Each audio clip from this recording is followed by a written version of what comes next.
अस्सलाम वालेकुम, my name is Sanat Sultana, PhD scholar from Bahauddin Zakariya university Multan. अच्छा गाइज़, आप लोगों को याद होगा मैंने लास्ट लेक्चर में मैट्रिसेस वालों का आप लोगों को अलजेब्रा पढ़ाया था। टाइप्स वगैरह तो हम लोगों ने लास्ट उससे पहले हमने देख चुके थे। इन्वर्स ऑफ अ मैट्रिक्स मैंने निकालना आपको सिखाया था और डिटर्मिनेंट्स ये सारा कुछ सिखा दिया था। आज सिस्टम ऑफ इक्वेशंस और क्रैमर रूल देखेंगे। क्रैमर रूल वैसे है आसान, आप लोगों ने 9th 10th में भी किया हुआ है। चलें फिर कोई नहीं, हम लोग उसे रिवाइज कर लेंगे। और क्वाड्रेटिक इक्वेशन ये हम कोशिश करेंगे नेक्स्ट वीक में हम इसे रख देंगे। तो आज चलते हैं अपने इस पर। ये हम लोग पहले देख चुके थे। मैट्रिसेस का हम एडिशन देख लिया था, सब्ट्रैक्शन देख लिया था और फिर इनके ऊपर ये जो ऑपरेशन हैं ये सारे के सारे हम लोगों ने देख लिए थे। और हाँ, मल्टीप्लिकेशन, एक मैट्रिक्स को एक स्केलर से मल्टीप्लाई करना देखा था। अब आई है टू मैट्रिक्स मल्टीप्लिकेशन। हाँ, ये रहती थी हमारी। और इन्वर्स मेरे ख्याल से हम लोगों ने देख लिया था। डिटर्मिनेंट और एडजॉइंट निकालते थे और इन्वर्स वाले फार्मूले में पुट करते थे, वो हमारा इन्वर्स निकल आता था। तो ठीक है, आज मैं आप लोगों को मल्टीप्लिकेशन ऑफ टू मैट्रिसेस, अब दो मैट्रिसेस हमारे पास होंगी, अब हमने उनकी मल्टीप्लिकेशन देखनी है। Two matrices A and B are said to be comfortable for product. इसे हम मैथमेटिकली इस तरह से लिखेंगे, if the number of columns of A is equal to number of rows of B। आप लोगों को याद होगा मैंने आप लोगों को कॉलम्स और रोज वो मैंने बताया था कैसे पता चलती है किसी मैट्रिक्स का क्या होगा। और फिर हमने उनका ऑर्डर देखना भी हमने देखा था। ऑर्डर कैसे देखते हैं वो भी आपको सिखाया था। अब वो कहता है कि जो फर्स्ट मैट्रिक्स है उसकी क्या, वो अभी पहले आपको दिखाती हूँ। हम लोग आपको एक एग्जांपल आपको दिखा रही हूँ। ये एग्जांपल है, इसमें हमारे पास 2x2 की मैट्रिक्स है, मतलब 2 रोज हैं और 2 कॉलम्स है यहाँ। अब इसका भी ऑर्डर लिखूंगी, पहले रोज लिखूंगी 1 2 रोज एंड 1 कॉलम हमारे पास ये इस तरह से है। अब क्या चीज़ सेम होनी चाहिए, क्या चीज़ डिफरेंट होनी चाहिए, वो ज़रा गौर से देखें। जैसे ये देखें, ये हमें नज़र आ रहा है, इसका लास्ट, फर्स्ट वाली मैट्रिक्स का लास्ट, सेकंड वाली मैट्रिक्स का फर्स्ट, इसका लास्ट, इसका फर्स्ट, दोनों सेम होने चाहिए। दोनों सेम है, इट मीन्स इन दोनों मैट्रिक्स का प्रोडक्ट जो है वो पॉसिबल है। पहली बात, ऊपर क्या उसने बोला था, फर्स्ट मैट्रिक्स से क्या हो, कॉलम्स, नंबर ऑफ कॉलम्स, और सेकंड मैट्रिक्स के नंबर ऑफ रोज, दोनों must be, these two must be equal. अच्छा, अब हम इनका प्रोडक्ट कर सकते हैं क्योंकि इसकी कॉलम्स, नंबर ऑफ कॉलम्स, इसके नंबर ऑफ रोज वो दोनों सेम है। अब कैसे प्रोडक्ट करते हैं वो जरा गौर से देखें। यहाँ पे हम लोग प्रोडक्ट करते वक्त हम लोगों ने बनाना है टी बनाना है। टी कैसे बनाते थे, फर्स्ट हम लोग इस तरह से लाइन डालते थे हॉरिजेंटल, और फिर उसी के नीचे हम यूं डालते थे। आपने फर्स्ट मैट्रिक्स में यूं हॉरिजेंटल, सेकंड मैट्रिक्स में वर्टिकल लाइन लगानी है, इस तरह से लगानी है कि ये टी बनता हुआ आपको नजर आए। एक बात और सवाल ये पैदा होता है टी ही हम क्यों बना रहे हैं, तो उसके बारे में भी आपको थोड़ा सा बता देती हूँ। मतलब बच्चे अक्सर में प्रोडक्ट करते हुए भूल जाते हैं। आप लोगों को ये सवाल पेपर में आया था, आप लोगों ने मोस्टली जिन बच्चों ने इसको अटेम्प्ट किया हुआ था उन्होंने क्या किया हुआ था, पहले वाले को फर्स्ट वाले से, सेकंड वाले को सेकंड वाले से, हर किसी को अपने अपने वाले से। लेकिन यहाँ पे तो वो फार्मूला लग ही नहीं रहा। एडिशन और सब्ट्रैक्शन में जैसे फर्स्ट वाले में, सेकंड में कोरस्पॉन्डिंग एलिमेंट्स ऐड और सब्ट्रैक्ट होते हैं, यहाँ तो ऐसा कुछ हो नहीं रहा। फिर इन्हें आप क्या कहोगे, मल्टीप्लिकेशन नॉट पॉसिबल, ना। तो इस केस में हम लोग क्या करते हैं, ये टी हम क्यों बना रहे हैं, क्योंकि प्रोडक्ट टी यहाँ वाज़ा मेंशन हो रहा है, तो आप लोगों ने इधर टी बनाना है। एक ये बात। दूसरा, अभी पहले तो आपको ये बताती हूँ, इसका हॉरिजेंटल लाइन, इसकी वर्टिकल लाइन। पहली बात, लाइंस पहले लगा लो इसी तरह से, दूसरी हॉरिजेंटल लाइन, वर्टिकल लाइन। अब कैसे करना है वो जरा गौर से देखो। फर्स्ट वाला फर्स्ट से, सेकंड वाला सेकंड से प्रोडक्ट होगा, पहली बात। दूसरी बात, दरमियान में क्या आएगा, दरमियान में आपको पता है यूं हॉरिजेंटल और यूं वर्टिकल साइन बनता है एडिशन का। अब कोई बच्चा इस बात को ना भूले, यूं हॉरिजेंटल और यूं अगर साइन ऊपर आए, वर्टिकल लाइन आए, तो ये एडिशन बनता है। तो अब इन बातों को याद रखिएगा। फर्स्ट वाला फर्स्ट से, दरमियान में स्पेस आ गई, ऐड डालो, सेकंड वाला सेकंड से, दरमियान में स्पेस। अब ये ब्रैकेट आ गई, आप भी ब्रैकेट कर दो बंद। सेम यही काम नीचे, फर्स्ट वाला फर्स्ट से, दरमियान में आएगा प्लस, सेकंड वाला सेकंड से, दरमियान में आएगा। अब ये ब्रैकेट आ गया तो आप भी लगा देते हैं ब्रैकेट। अब तो प्रोडक्ट करना है, कैलकुलेटर जिंदाबाद, यही एज इट इज़। कैलकुलेटर पे लिखो 1 × 4 + 2 × 1 = का बटन प्रेस करो तो हमारे पास ये आंसर आ जाएगा। तो ये देखें, ये मैंने प्रोडक्ट वगैरह यहाँ पर कर दिया। इसी तरह आप अगला देखें, एक और मैट्रिक्स, एक मैट्रिक्स आया, इसमें हमारे पास रोज कितनी हैं, फर्स्ट रो, एक रो, और कॉलम्स कितने हैं, 1 और 2 कॉलम्स। अच्छा, इसमें 2 रोज 2 कॉलम, इसमें फर्स्ट वाले ये इसका लास्ट, इसका फर्स्ट दोनों सेम होने चाहिए। यस, दोनों सेम है, इसका मतलब है इसकी प्रोडक्ट पॉसिबल है। अच्छा, अब एक और बड़ी मजे की बात मैं आपको बता दूं, तो जब ये हम इसको प्रोडक्ट कर लेते हैं, प्रोडक्ट होने के बाद जो मैट्रिक्स बनेगी ना, उसका ऑर्डर पता है क्या होगा, उसका ऑर्डर होगा, उसमें 2 रोज होंगी, उसमें फर्स्ट कॉलम होगा। देख लो, 2 रोज है, फर्स्ट कॉलम है, पहले से हमें पता चल गया। ये जो अपने ये तो हमें बताते हैं कि इनका ये फर्स्ट, इसका लास्ट, इसका फर्स्ट, ये हमें ये बताता है कि प्रोडक्ट पॉसिबल है या नहीं है। अच्छा, जब प्रोडक्ट पॉसिबल है तो फिर जो नई मैट्रिक्स बनेगी उसका ऑर्डर ये दोनों बताते हैं, उसमें 2 रोज होंगी, उसमें 1 कॉलम होगा। आओ इधर आओ, जैसे अब देखो इनका प्रोडक्ट पॉसिबल है या नहीं है। पहला क्वेश्चन, आप इसका लास्ट, इसका फर्स्ट दोनों सेम है, तो आपने जवाब देना है यस इट इज पॉसिबल। ये सवाल मैं पेपर में पूछ सकती हूँ आपसे। सेकंड क्वेश्चन, जो न्यू मैट्रिक्स आएगी उसका ऑर्डर क्या होगा। जो न्यू मैट्रिक्स आएगी उसमें 1 रो होगी, उसमें 2 कॉलम्स होंगे। अच्छा ठीक है, तो आज अब मैंने आपको क्या कहा था, टी बनाना है। ये देखें, इसकी हॉरिजॉन्टल लाइन, वर्टिकल लाइन। अब फिर से यही हॉरिजॉन्टल ही है, अब ये एक और भी कॉलम आ गया, तो इधर भी वर्टिकल लाइन, लाइंस पहले लगा लो। अब देखो कैसे होता है, ये देखो, फर्स्ट वाला फर्स्ट से, दरमियान में एडिशन, सेकंड वाला सेकंड से। अच्छा, अब आया बीच में स्पेस, आप भी डाल दो स्पेस। अब फर्स्ट वाला फर्स्ट से, सेकंड वाला सेकंड से, दरमियान में साइन आएगा एडिशन का। आगे आई ब्रैकेट, आप भी डाल दो ब्रैकेट। अब आप जरा इसे करो मल्टीप्लाई, 2 ये हो जाएगा 6, और ये हो जाएगा 0, और ये हो जाएगा 1, और ये हो जाएगा 8, और ये हो जाएगा 2। तो ये हमारे पास मैट्रिक्स बन गई। इतने आसान से क्वेश्चन है। प्रोडक्ट आसान है, लेकिन अगर आपको ये छोटी मोटी टेक्निक्स आती हों तो, वरना ये आपके लिए बहुत मुश्किल चीज़ बन जाएगी। आप लोगों को किसी और की हेल्प लेनी पड़ेगी इस क्वेश्चन को सॉल्व करने के लिए, जैसे कि बहुत सारे कुछ स्टूडेंट्स ने किया वो भी था ऐसे। चलिए खैर, ये हमारे पास ए है, ये हमारे पास बी है। अब हम इसका ऑर्डर सबसे पहले लिख दें, 2x2 की मैट्रिक्स, ये भी 2x2 की मैट्रिक्स, और ये कि इसका लास्ट, इसका फर्स्ट दोनों सेम हैं। तो जो न्यू मैट्रिक्स बनेगी वो हो जाएगी, उसकी 2 रोज होंगी, उसके 2 कॉलम्स होंगे। तो आज भाई सबसे पहले तो ये लाइन्स लगाओ, हॉरिजॉन्टल इसके साथ भी आएगा, इसके साथ भी आएगा। अच्छा, फिर ये अब नीचे वाली लाइन इसके साथ भी आएगी और इसके साथ भी आएगी। अब कैसे बनता है वो अब आप देखें जरा गौर से। क्या है, फर्स्ट वाला फर्स्ट वाले से, दरमियान में प्लस, सेकंड वाला सेकंड वाले से। अच्छा, फिर आई स्पेस, आप भी डाल दें स्पेस। फर्स्ट वाला फर्स्ट वाले से, सेकंड वाला सेकंड वाले से, दरमियान में आएगा प्लस। अब एक और मजे की गेम आपको बताती हूँ। अब ये फर्स्ट, ये 1 की जगह 2 आ जाएगा, बाकी सारा एज इट इज़। अब 3 की जगह आ जाएगा -3 आ जाएगा, बाकी सारा एज इट इज़। और यहाँ पे भी 1 की जगह आ जाएगा 2, और यहाँ पे 3 की जगह आ जाएगा -3। और ये सिर्फ फर्स्ट आपको बनाना पड़ता है, सेकंड आपको प्रैक्टिस करेंगे ना, आप लोगों को खुद ब खुद ये छोटी मोटी चीज़ें पता चलना लग जाएगी। तो मैंने अपने दिमाग में अच्छे खासे रटे लगाए हुए थे, पहले टी बनाओ, फिर एडिशन लगाओ, ये छोटी मोटी मिस्टेक्स रिलैक्स होकर करो। ये छोटी मोटी बातें अगर आपको याद हैं, फिर दुनिया जहाँ की कोई भी मैट्रिक्स आप इजीली मल्टीप्लाई कर सकते हैं। मैं नेक्स्ट पे जाती हूँ स्लाइड पर। तो अब ये देखें, इसका ये हो गया। अब ये देखो, ये 3x3 की मैट्रिक्स आ गई हमारे सामने, और उसको कहता है भाई इन्हें मल्टीप्लाई करो। देखो मल्टीप्लाई ही कह रहा होगा, देखा है वो। देखो सबसे पहले कहता है ए स्क्वायर बनाओ, फिर बी से मल्टीप्लाई करो। मतलब पहले ए को ए से मल्टीप्लाई करो, ये देखो ए को ए से मल्टीप्लाई करो, लाइंस लगा दो। अगर लाइंस लगा दी हैं फिर कोई मिस्टेक नहीं होगी इंशाल्लाह। और फिर रिलैक्स होकर आराम से करो।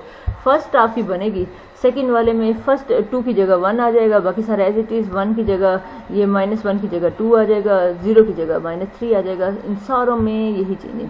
अच्छा, और फिर ये इधर 2 की जगह आ जाएगा 1, इधर 2 और इधर -2। तो ये देखें यहाँ पे आप अकॉर्डिंगली चेंजिंग करें। ए स्क्वायर का आंसर ये आ गया। जब ए स्क्वायर आ जाएगा तो वो कहता है ए स्क्वायर को बी से मल्टीप्लाई करो। तो ए स्क्वायर का आंसर ये और बी का आंसर ये। अब इन दोनों को वही करो, लाइंस पहले लगा लो और फिर ये करो। और ये क्वेश्चन आप लोगों ने असाइनमेंट में भी करने हैं। अच्छा, असाइनमेंट में आपको क्रेमर रूल भी दे देती हूँ। फिर इसी तरह वो कहता है हमने 3 मैट्रिसेस, 2 मैट्रिसेस और n मैट्रिसेस को मल्टीप्लाई कर सकते हैं। ठीक है, ओके, आगे चलो। अब ये देखो, ये हमारे पास क्वेश्चन है और वो कहता है कि इसको identity a raised to power 4 is equal to I2, मतलब आइडेंटिटी मैट्रिक्स ऑफ ऑर्डर 2। तो a को a से मल्टीप्लाई किया, ये आंसर आया। अब a स्क्वायर को a स्क्वायर से मल्टीप्लाई करोगे तो a4 बनेगा। तो a4 का आंसर ये देखें, ये मल्टीप्लाई हो गया और देखो ये आंसर आइडेंटिटी मैट्रिक्स खुद ब खुद निकली है। तो ये भी इजीएस्ट है, आप लोग कर सकते हैं। और ये मैंने लास्ट टाइम आप लोग कर चुके थे। अब मैं चलती हूँ अपने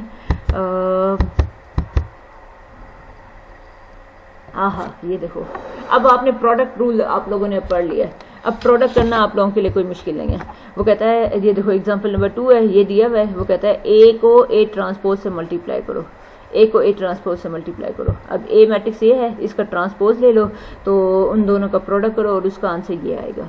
अच्छा, इसी तरह a ट्रांसपोज का ट्रांसपोज वो तो आसान है, ये वाला क्वेश्चन आप लोग खुद करेंगे। a b c गिवन है और ये छोटे छोटे पार्ट गिवन है, ये आप लोग खुद करेंगे। मैंने आंसर भी साथ में लिख दिया है। अच्छा, इसी तरह क्वेश्चन नंबर 7 सेम, यही आप लोग खुद करेंगे। अच्छा, और ये नीचे आंसर भी मेंशन है नीचे। अच्छा, ये मेरे फेवरेट क्वेश्चन है। ये हमारे पास क्या है, a गिवन है, b गिवन है और आप इधर पुट करेंगे। इधर वो कहता है x फाइंड करें। x कैसे फाइंड करेंगे, ये देखो, ये 2 ये इधर माइनस का उधर जाके प्लस का हो जाएगा, ये देखो।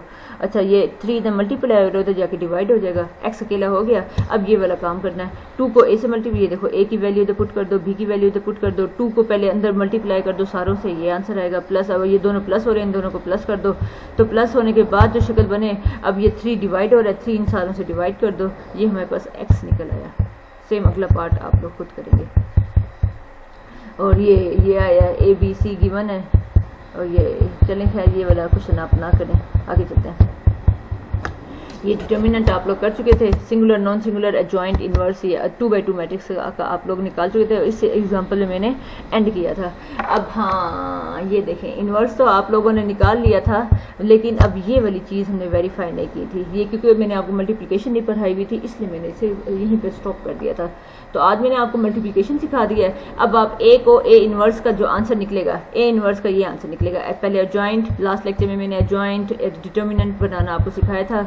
ये देखो, अब क्योंकि मैंने मल्टीप्लाई करना था तो a इनवर्स में मैंने 2 को अंदर डिवाइड नहीं किया सारों से, 2 को भी बाहर ही रखो, जल्दबाजी से काम ना लो। अगर अकेला मैंने a इनवर्स निकालना होता तो मैं अंदर डिवाइड कर देती, लेकिन मैंने ये वाला काम भी करना है, अभी ये वाला काम करना है, तो इसलिए एहतियातन 2 को बाहर ही रहने दो। क्यों? रीज़न ये है, जब आप इसको अंदर डिवाइड करोगे तो ये इस तरह से फ्रैक्शन वाली शक्ल बन जाएगी। तो जब आप किसी और मैट्रिक्स से मल्टीप्लाई करोगे तो वो फ्रैक्शन वाला और एक नंबर जो विदाउट फ्रैक्शन है, उन्हें आपको ऐड और सब्ट्रैक्ट करना पड़ेगा। उसके लिए आपको एलसीएम लेना पड़ेगा। फिर एक लंबा चौड़ा मैथमेटिक्स में आप जाओगे तो वहाँ पे एरर्स बढ़ जाएंगी। तो इसलिए बेहतर है कि आप अभी इसको, जब आपने ये वाला भी स्टेप करना है ना, तो अभी 1/2 को बाहर ही रहने दो। वैसे ये आप इसे एज इट इज़ भी लिख देते तो ये भी आंसर होता। तो ये तो मैंने ऐसे ही लिख के लिखा है कि हम इसे अंदर भी कर सकते हैं। अगर जिस क्वेश्चन में सिर्फ इनवर्स निकालने हो तो आप अंदर दे दीजिएगा। अगर इनवर्स के साथ साथ अगर ये वाले काम भी करने हो ना तो फिर आप अंदर ना दीजिएगा। अब a को a इनवर्स से मल्टीप्लाई करते हैं, वो मेरे ख्याल से मैंने नीचे की करके दिखाया हुआ होगा। ये देखें a का मैट्रिक्स से a इनवर्स का, ये देखो ये। अब 1/2 है ना, 1/2 को अभी फिलहाल साइड पे करो और इन दोनों मैट्रिक्स का प्रोडक्ट करो, जैसे आप प्रोडक्ट करना जानते हो, पीछे आपको सीख चुके हो। ये देखें, अब 2 से, ये देखें ये वाली शक्ल बन गई। अब 2 से अंदर डिवाइड करेंगे, आइडेंटिटी मैट्रिक्स आगे। सेम इसी तरह a इनवर्स को a से मल्टीप्लाई करेंगे, a इनवर्स का अब आंसर पहले, मैट्रिक्स पहले आएगी, इसको पहले बाद में आएगा। अब इसे मल्टीप्लाई करें, आइडेंटिटी मैट्रिक्स खुद ब खुद बनेगी, और जो कि हम लोगों ने इजीली वेरीफाई कर लिया। थोड़ा सा धुंधला है, लेकिन आप लोगों को ये चीज़ें आनी चाहिए। और ये अब ये क्वेश्चन है आप लोगों ने खुद करना है। Inverse of the following matrices, इसका सिर्फ इनवर्स फाइंड करना है। आंसर्स मेरे सामने आप लोगों के लिखे हुए हैं, और जिसका इनवर्स नहीं, जिसका डिटर्मिनेंट नॉन जीरो निकल आता है, उसका आप इनवर्स नहीं निकाल सकते। ये आप लोगों को बात पता होगी। तो ये मेरे ख्याल से इसका ये भी बड़ा इंपॉर्टेंट है। अच्छा, अब ये मैट्रिक्स हमारे पास गिवन है, वो कहता है एक्स फाइंड करो। उधर तो उस वक्त तो आप एक्स के साथ मैट्रिसेस दूर दूर खड़ी थी, ऐड ये सब्ट्रैक्ट होकर खड़ी थी। अब ये मैट्रिसेस इसके साथ चिपकी हुई हैं। अब आप इसे वैसे नहीं इसे हटा सकते जैसे आपने पीछे किया था, वो काम आप नहीं कर सकते। अब आपको क्या करना पड़ेगा, एहतियात करनी पड़ेगी। इस मैट्रिक्स को नाम दे दो ए का और इस मैट्रिक्स को नाम दे दो बी का। ये देखो ये बन गया। अच्छा, अब ए हमने उस साइड पे भेजेंगे अगर ए पीछे खड़ा है, एक्स के पीछे खड़ा है, तो उस साइड पे भी बी के पीछे जाके खड़ा होगा, लेकिन उधर ए जाके इन्वर्स बन जाएगा, ए इन्वर्स बन जाएगा। अच्छा, अब आपको पता है ए इन्वर्स जो है वो हम क्या कर सकते हैं, ए इन्वर्स हम फाइंड कर सकते हैं, जो लास्ट लेक्चर में मैंने आपको फाइंड करना सिखाया था। पहले डिटर्मिनेंट लो, फिर उसका अगर डिटर्मिनेंट का आंसर नॉन जीरो आया तो यस हम इन्वर्स निकाल सकते हैं, एडजॉइंट लो, फिर इस तरह से लिखो। अब बी से मल्टीप्लाई करो, ये बी है हमारा और ये हमारे पास, अभी इसे फिलहाल पीछे कर दो और इन्हें मल्टीप्लाई करो तो हमारे पास ये आंसर आ जाएगा। ये देखें, ये हमारे पास, ये देखो, इनको प्रोडक्ट करो, ये हमारे पास आंसर आया। अब इसको 9 अंदर डिवाइड करो तो ये हमारे पास एक्स का आंसर आ गया। इसी तरह अब अगला क्वेश्चन है, सेम आपने करना है, लेकिन इधर ज़रा एहतियात करना। ए अब फर्स्ट पे आया हुआ है, ये ए है, ये बी है। अब देखो फर्स्ट पे आया हुआ है ना, तो बी के भी फर्स्ट पे जाके खड़ा होगा, इन्वर्स बनेगा। तो अब ये देखो ये है, अब ए का इन्वर्स आप निकालो और बी से आप उसे मल्टीप्लाई कर दें, आपका काम हो जाएगा।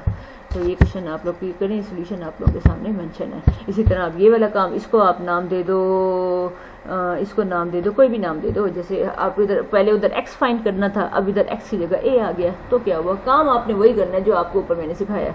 इसको एक्स दे दो, इसको बी दे दो, या इसको बी दे दो, इसको सी दे दो नाम। अब इधर बी है, बी फर्स्ट पे खड़ा है, तो उधर भी जाके सी के फर्स्ट पे जाके खड़ा हो जाएगा, लेकिन विद इनवर्स साइन, ये ऊपर सर पे इनवर्स आया हुआ होगा। तो इसी तरह ये वाला भी आप करें। ये इसे मैंने यहाँ नीचे मेरे ख्याल से सोल्व किया हुआ है, अब आप लोग इसको खुद कीजिएगा। और ये वाले पार्ट, ये दोनों पार्ट आप लोगों ने खुद करने हैं। आंसर्स मैंने आप लोगों के सामने मेंशन कर दिए हैं। जैसे अब इधर ये माइनस का है, सबसे पहले माइनस वाला उधर भेजो तो जाके प्लस का हो जाएगा। फिर जब इधर वो ये चिपके हुए को हटाने के लिए आपको इन्वर्स लेना पड़ेगा। तो अब आया हमारे पास solution of simultaneous linear equations by matrix inverse method. ये सोल्यूशन ऑफ साइमल्टेनियस इक्वेशन आपको सिखाऊंगी, लेकिन ये कौन सा मेथड आपको सिखाऊंगी, इन्वर्स मेथड से। लेकिन आप लोगों का जो उसमें सिखाया हुआ है, किसमें, क्रैमर रूल है आप लोगों का, तो आप क्रैमर रूल से भी कर सकते हैं। और ये सेम वही है जो आप लोगों ने 9th में आप लोगों ने चैप्टर नंबर 1 था साइंस की बुक में, वो आप लोगों ने पढ़ा था। तो सेम वही है। आप लोगों को इन्वर्स मेथड अच्छा नहीं लगता, आप लोग क्रैमर मेथड से कर लें। तो मेथड अब आप ये क्रैमर रूल वाला जो है वो आप लोग उससे भी कर सकते हैं। जैसे अब देखो, ये system of linear equations given है, आपने इसकी सबसे पहले मैट्रिक्स फॉर्म में लिखना है। मैट्रिक्स फॉर्म में कैसे लिखेंगे, ये first row first column, first row second column, ये देखें इसके मैट्रिक्स में, और इसको इस तरह से मैट्रिक्स फॉर्म में लिखा, और इक्वल बीच में आ गया है तो इक्वल यहाँ पे एक दफ़ा, और इसे भी मैट्रिक्स के अंदर लिख लिया। तो जब आपने मैट्रिक्स फॉर्म में लिख दिया तो इनको नाम दे दो। ये हमारे पास ए मैट्रिक्स है, ये हमारे पास एक्स है, और ये हमारे पास बी है। अच्छा, जब ए बी एक्स वाली फॉर्म आ गई, अब आपको पता है जब हमने एक्स फाइंड करना है तो ए इधर फर्स्ट पे खड़ा है तो उधर जाके इन्वर्स बन जाएगा, और बी के भी फर्स्ट पे जाके खड़ा हो जाएगा। ये देखो ए इन्वर्स, ए अगर हमारे पास डिटर्मिनेंट 0 नहीं है तो इन्वर्स उसका एग्जिस्ट करेगा। इन्वर्स से मल्टीप्लाई किया, ये हमारे पास कैंसिल हो गया, आइडेंटिटी आ गया, आइडेंटिटी, और फिर हमारे पास ए इन्वर्स भी आ जाएगा। अब आपने ये हमारे पास इन्वर्स मेथड है। कैसे करते हैं ये आपको विद एग्जांपल शो करके दिखाती हूँ। जैसे अब हमारे पास ये आया, ये मैट्रिक्स, आपने सबसे पहले इसको मैट्रिक्स फॉर्म में लिखना है 3 3 1 1 -1 -1 1 1। अच्छा, और फिर एक और ये इसे मैट्रिक्स में x1 और x2, इसी तरह बीच में इक्वल, और 1 और 3 हमारे पास आ जाएगा। अब अगला काम हमने क्या करना है, ए बी हमने ये है पर, और ए उधर जाके इन्वर्स हो जाएगा, इसका इन्वर्स फाइंड करना है। ये इसका एडजॉइंट निकालो, इसका डिटर्मिनेंट निकालो। यस मैट्रिक्स नॉन सिंगुलर है, इसका इन्वर्स एग्जिस्ट करेगा। अब इसका इन्वर्स को बी से मल्टीप्लाई कर दो, ये फर्स्ट, ये और ये इसकी भी लाइन लगा दी, ठीक है। अब फर्स्ट वाले से बीच में आएगा प्लस, सेकंड वाले से, इस तरह से। अब ये फर्स्ट वाले से दरम्यान में आएगा प्लस, सेकंड वाले से, ये आएगा ऐसे। और इसी तरह आप इन्हें मल्टीप्लाई वगैरह करें, सिंप्लीफाई करें, 4 अंदर डिवाइड करें, तो हमारे पास फर्स्ट का आंसर फर्स्ट आ जाएगा, सेकंड का आंसर सेकंड आ जाएगा। ये x1 और x2 की वैल्यू हमने फाइंड कर ली। और मकसद भी हमारा यही था, साइमल्टेनियस इक्वेशन सोल्व करने का मकसद ये होता है कि हमारे पास इस तरह की शक्लें गिवन होती हैं, अंदर x1 x2 अननोन्स होते हैं, हमने इनकी वैल्यूज फाइंड करनी होती हैं। अब जरा एक और इंटरेस्टिंग गेम देखो, ये देखो डिटर्मिनेंट इसका लिया 0 आ गया, इसका डिटर्मिनेंट 0 है तो इसका इन्वर्स एग्जिस्ट नहीं कर सकता। जिसका इन्वर्स एग्जिस्ट नहीं कर सकता, ए इन्वर्स एग्जिस्ट नहीं कर सकता, उसका एक्स और एक्स इसका सोल्यूशन ही नहीं है, इट हैज़ नो सोल्यूशन। अब ये एक्सरसाइज है, ये आप लोग खुद कीजिएगा, और विद क्रैमर रूल भी कर सकते हैं, विद आप इन्वर्स रूल भी कर सकते हैं। आप लोगों की मर्जी, जिस मर्जी रूल के साथ आप इसे सोल्व कीजिएगा। चलें ठीक है बच्चों, फिर मिलती हूँ इंशाल्लाह मैं नेक्स्ट लेक्चर में नेक्स्ट टॉपिक के साथ। तब तक अपना बहुत ज़्यादा ख्याल रखिएगा। अल्लाह हाफिज़।